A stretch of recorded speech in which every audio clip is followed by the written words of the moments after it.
ne do të kishim votat mjaftueshme edhe për presidentin në këtë vetë. Dhe do të vazhdonte puna natyrisht pas zgjedhjeve të nënshkurtit. Por opozita po dërgon një mesazh të qartë tek qytetarët që nuk bashkëpunon me lëvizjen vendosje dhe sikur opozita po ju thotë qytetarëve që duhet ta votoni vetëvendosjen me 62.2% nëse doni ta keni në qeverisje me autorizime të plota e pa pengesa të tilla të opozitës. Prandaj qytetarët vitin e kaluar me 28 dhjetor u përgjigjen në mënyrë milimetrike do thoya unë në ato dy pengesa që na vëri opozita, domethënë refuzimin për ta konstituar kuvendin dhe refuzimin për të bashkëpunuar për ta themeluar qeverinë dhe i dhanë lëvizjes fiks 51.1%.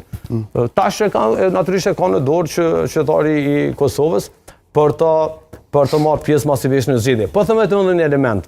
Është pjesë e strategjisë së opozitës për ta vështërsuar dhe kufizuar qeverisjen e vendosjes nëpërmjet refuzimit të bashkëpunimit, por me një qëllim të qartë për ta lodhur qytetarin. Domethënë po